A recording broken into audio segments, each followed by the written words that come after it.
അവിടുത്തെ ഐസ്ഗർത്ത് വാട്ടർഫോൾസ് കാണാനാണ് വന്നത്. അതിനോട് ചേർന്ന് ഇവിടെ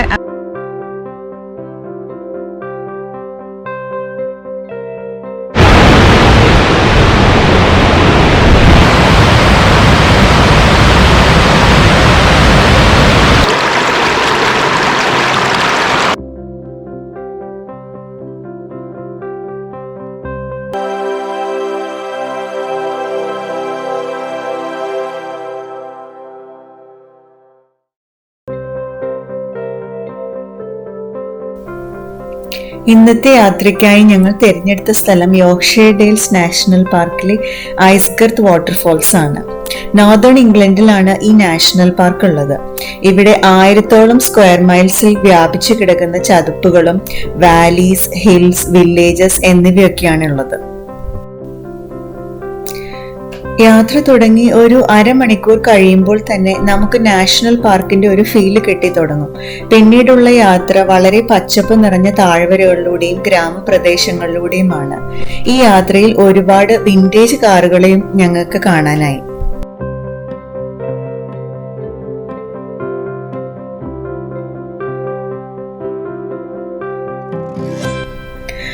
ഇന്നിപ്പോൾ ജൂലൈ 12 ഒരു സൺഡേ ആണ്. ഏകദേശം ഒരു 2-3 ദിവസം മുമ്പ് ഇവിടെ ലോക്ക്ഡൗൺ എല്ലാം മാറ്റി എല്ലാം ഓപ്പൺ ആയിട്ടുണ്ട്. ഹോട്ടൽസ്, പിന്നെ ബാർസ് അങ്ങനെയുള്ളതൊക്കെയായിരുന്നു ഏറ്റവും ലാസ്റ്റായി ഓപ്പൺ ആക്കിയത്.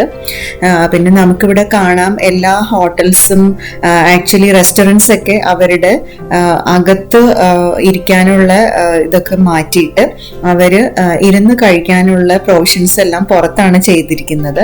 അത് നമുക്ക് ഓൺ ദ വേ പല റെസ്റ്റോറൻറ്റ്സിന്റെ മുമ്പിലും കാണാൻ പറ്റും. ഡെയിൽ എന്നാൽ താഴ്വര എന്നാണ് അർത്ഥം. 6 ഡെയിൽസ് ചേർന്നതാണ് യോർക്ക്ഷയർ ഡെയിൽസ്. അതിലെ വെൻസ്ലേഡെയിൽ എന്ന സ്ഥലത്തേക്കാണ് ഇന്നത്തെ യാത്ര. അവിടെയാണ് ഐസ്ഗർത്ത് വാട്ടർഫോൾസ്. അതിനടുത്ത് തന്നെയാണ് ബോൾട്ടൺ കാസിൽ. വാട്ടർഫോൾസ് കണ്ടതിന് ശേഷം കാസിൽ വരെ പോകാനാണ് ഇന്നത്തെ പ്ലാൻ.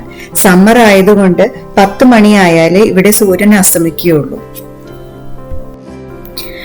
പോകുന്ന വഴിക്ക് കണ്ട സങ്കടകരമായ ഒരു കാഴ്ച എന്താന്ന് വെച്ചാൽ പല സ്ഥലത്തും നമുക്ക് റാബിറ്റ്സ് ചത്ത് കിടക്കുന്നത് കാണാം. എനിക്ക് തോന്നുന്നത് ഇവിടെ ആക്ച്വലി ഈ ഏരിയയിൽ ഒരുപാട് റാബിറ്റ്സ് ഉണ്ട്. പക്ഷെ ഈ റോഡിൽ കൂടെ വണ്ടികൾ പോകുന്ന സമയത്ത് അത് റോഡിൽ ചാടുകയും അങ്ങനെ ഒരുപാട് നമുക്ക് വഴിയിൽ ചത്ത് കിടക്കുന്നത് കാണാം.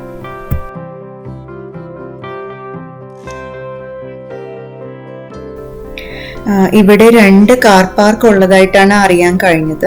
ഒന്ന് ഐസ്ഗർത്ത് ഫോൾസ് കാർ പാർക്ക്, അതിനുശേഷം ഒരു വിസിറ്റർ സെന്റർ കാർ പാർക്ക് കൂടി ഉണ്ട്.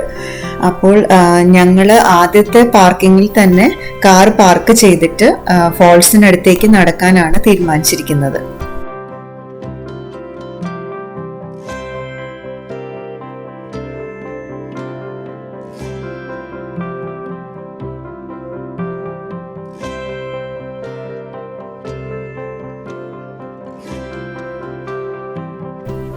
ഞങ്ങള് യോർക്ക്ഷയർ ഡെയിൽസ് നാഷണൽ പാർക്കിലെത്തി.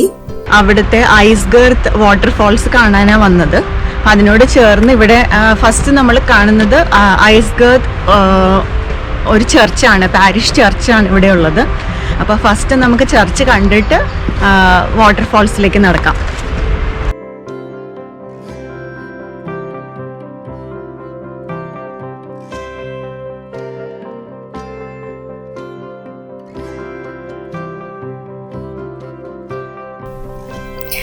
ഇതാണ് സെയിന്റ് ആൻഡ്രൂസ് ചർച്ച്. ഇതൊരു മിഡീവൽ ചർച്ചാണ്. പക്ഷെ 1536-ലും 1866-ലും ഇത് റീബിൽഡ് ചെയ്തതാണ്.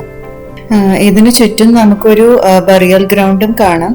ഏകദേശം 1000-ഓളം ഗ്രേവ് സ്റ്റോൺസ് ഇതിന് ചുറ്റുമുള്ള ബറിയൽ ഗ്രൗണ്ടിലുണ്ട്. ഏകദേശം ഒരു 100 വർഷം പഴക്കമുള്ള ഒരു സാക്സൺ ക്രോസ് ഉണ്ടായിരുന്ന ചർച്ചാണിത്. പക്ഷെ 1996-ൽ അത് മോഷ്ടിക്കപ്പെട്ടു എന്നാണ് അറിയാൻ കഴിഞ്ഞത്.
ആയതുകൊണ്ട് നല്ല വെള്ളമുണ്ട്. അപ്പം ഞങ്ങളിപ്പോൾ ഇവിടെ ഒരു 3-4 ആഴ്ചയായിട്ട് നല്ല മഴയാണ്. മഴ കഴിഞ്ഞിട്ട് വന്നത് കാരണം വാട്ടർഫോൾസിന് നല്ല വെള്ളമുള്ള സമയമാണ്.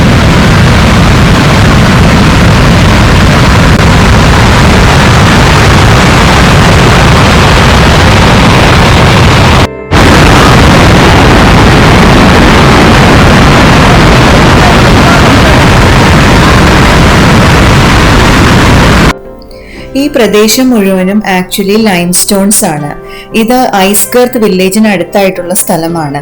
നമ്മളിവിടെ ഒഴുകി കാണുന്ന റിവർ ഊർ ആണ്. റിവർ ഊർ 3 സ്റ്റെപ്സായി ലൈം സ്റ്റോണിനെ കാർവ് ഔട്ട് ചെയ്തുണ്ടായ ഒരു വാട്ടർഫോൾ ആണ് നമ്മളിവിടെ കാണുന്നത്. ഈ 3 സ്റ്റേജസിനെ upper force, middle force and lower force എന്നാണ് പറയുന്നത്. ഒരുപാട് ടൂറിസ്റ്റുകൾ വന്നു പോകുന്ന ഒരു സ്ഥലമാണിത്. ജോൺ റസ്കിൻ, വില്യം വേർഡ്സ്വർത്ത് എന്നിവർ ഈ ഫോൾസിൽ ആകൃഷ്ടരായി വന്നവരിൽ പ്രമുഖരാണ്. റോബിൻഹുഡ് ഫിലിം പ്രിൻസ് ഓഫ് തീവ്സിൽ ഫീച്ചർ ചെയ്തിട്ടുള്ള വാട്ടർഫോൾസ് ആണ് ഈ ഐസ്ഗർത്ത് വാട്ടർഫോൾസ്.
നല്ലൊരു പിക്നിക് സ്പോട്ടാണ്. രാവിലെയൊക്കെ വന്നു കഴിഞ്ഞ് കഴിഞ്ഞാൽ നമുക്ക് ഫുഡൊക്കെ ആയിട്ട് വരാം. ഇവിടെ അതുപോലെ ഇഷ്ടംപോലെ ഫാമിലീസ് വന്നിരിക്കുന്നുണ്ട്. നല്ലൊരു ഏരിയ ആണ്. ഫ്രണ്ടിൽ വാട്ടർഫോൾസ് ഉണ്ട്. ബ്യൂട്ടിഫുൾ സ്ഥലം.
ഐസ്ഗർത്ത് ഫോൾസിൽ നിന്ന് ഞങ്ങൾ യാത്ര തിരിച്ചത് ബോൾട്ടൺ കാസിൽ കാണാനാണ്.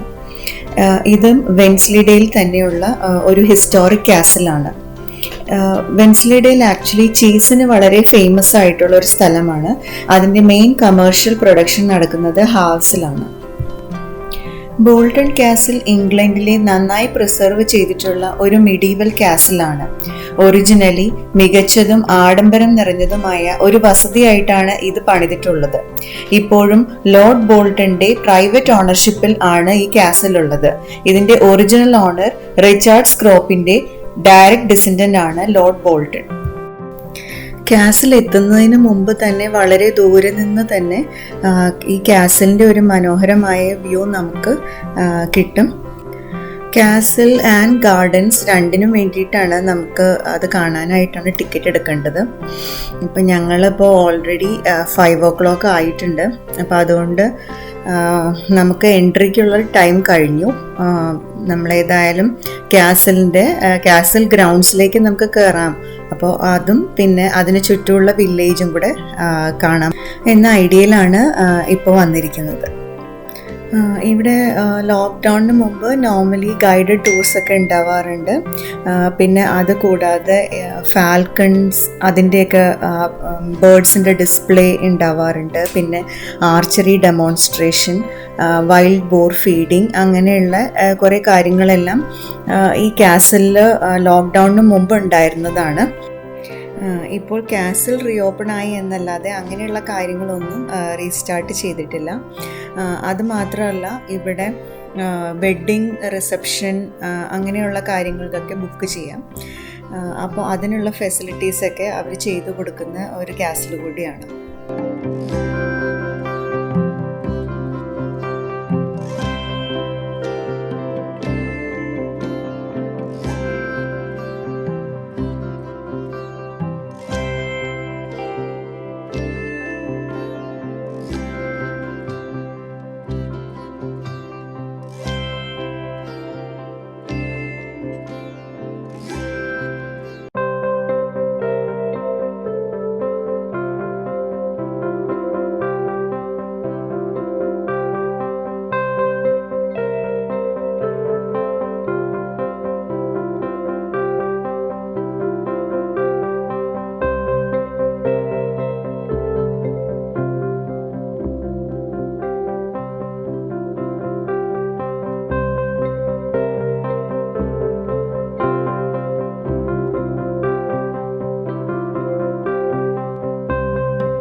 നമ്മളവിടെ വാട്ടർഫാൾസിൽ നിന്ന് നേരെ ബോൾട്ടൺ കാസിലേക്കാണ് വന്നത്. കാസിൽ അവിടെ നിന്ന് ഒരു 10 minutes ദൂരേ ഉള്ളൂ. അപ്പോൾ ഇതൊരു 14th century കാസിലാണ്. ഇതിൻ്റെ ആക്ച്വലി പറഞ്ഞു കഴിഞ്ഞാൽ ഇതിൻ്റെ ഡിസെൻഡൻസിൻ്റെ അവരുടെ കയ്യിൽ തന്നെയാണ്. അതായത് ഇത് ആരുടെ ആയിരുന്നു ഈ കാസിൽ, അവരുടെ തന്നെയാണ് ഇപ്പോഴും. അവരുടെ ഡിസെൻഡൻസ് അത് യൂസ് ചെയ്ത് വരികയാണ്. പിന്നെ ഇപ്പം അത് ടൂറിസ്റ്റ് ആവശ്യങ്ങൾക്കായി തുറന്നു കൊടുത്തിരിക്കുകയാണ്. അപ്പോൾ പറഞ്ഞ പോലെ ഇത് സ്ക്രോപ്പ് ഫാമിലിയുടെയാണ് ഈ കാസിൽ. ഇംഗ്ലീഷ് സിവിൽ വാറിൽ ആക്ച്വലി ഇതിൻ്റെ കുറേ ഭാഗത്ത് നശിച്ചു പോയതാണ്. എന്നാലും ഇത് Grade 1 ലിസ്റ്റിങ്ങിലുള്ള കാസിൽ തന്നെയാണ് ഇപ്പോഴും. ഇതിൻ്റെ ചുറ്റുമുള്ള വില്ലേജിന് ആക്ച്വലി കാസിൽ ബോൾട്ടൺ തന്നെയാണ് പറയുന്നത്. അതായത് ബോൾട്ടൺ കാസിൽ ഇരിക്കുന്ന ആ പേരിൽ നിന്ന് തന്നെ കിട്ടിയതാണ്. ഇതിന് ചുറ്റുമുള്ള വില്ലേജിനെ കാസിൽ ബോൾട്ടൺ എന്നാണ് പറയുന്നത്. നമുക്ക് ജസ്റ്റ് വില്ലേജിൻ്റെ ഇവിടെ കുറേ ബിൽഡിങ്സ് ഒക്കെ ഉണ്ട്. നമുക്ക് ജസ്റ്റ് ഒന്ന് നടന്ന് കണ്ടിട്ട് വരാം.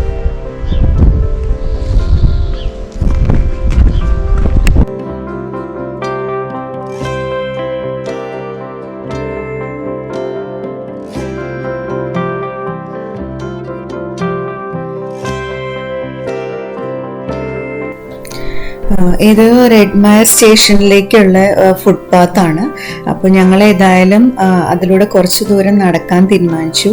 നമ്മൾ സൈറ്റിൽ നോക്കുമ്പോൾ റെയിൽവേ വഴി വരുവാണെങ്കിൽ ആക്സസിബിൾ ആയി ബോൾട്ടൺ കാസിലിൽ എത്താനായിട്ടുള്ള സ്റ്റോപ്പ് റെഡ്മയർ സ്റ്റേഷനാണെന്നാണ് കണ്ടത്. റെഡ്മയർ സ്റ്റേഷനിൽ ഇറങ്ങി 1 മൈൽ നടന്നു കഴിഞ്ഞാൽ ബോൾട്ടൺ കാസിൽ എത്തും എന്നുള്ളതാണ് സൈറ്റിൽ കൊടുത്തിരിക്കുന്നത്.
ഓൺ ദ വേ വളരെ ബ്യൂട്ടിഫുൾ ആയിട്ടുള്ള ഒരു സ്ഥലം കണ്ടപ്പോൾ ഞങ്ങൾ നിർത്തിയതാണ്. ദ റൂക്കറി ആക്ച്വലി ഒരു കൺട്രി ഹൗസാണ്. കുറേ 500 ഏക്കേഴ്സോളം ഉള്ള ഒരു ഏക്കേഴ്സോളം ഗ്രൗണ്ട്സ് ഒക്കെ ഉള്ള ഒരു കൺട്രി ഹൗസാണ്. നമുക്ക് ബുക്ക് ചെയ്ത് താമസിക്കാനുള്ള ഓപ്ഷൻസ് എല്ലാം ഇവിടെ ഉണ്ട്. ഈവനിങ് 6:30 കഴിഞ്ഞത് കാരണം അതിൻ്റെ എൻട്രി ക്ലോസ്ഡ് ആണ്. അപ്പം അതുകൊണ്ട് നമുക്ക് പോയി കാണാനുള്ള ഓപ്ഷൻ ഉണ്ടായിരുന്നില്ല.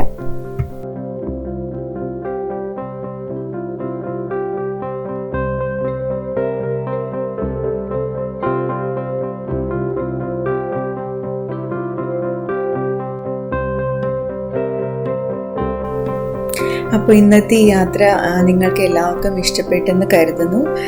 ഇഷ്ടപ്പെട്ടെങ്കിൽ ചാനൽ സബ്സ്ക്രൈബ് ചെയ്യാനും വീഡിയോ ഷെയർ ചെയ്യാനും മറക്കരുത്. അപ്പോൾ ഇനിയും ഒരു യാത്രയുമായി കാണുന്നത് വരെ ബൈ ബൈ.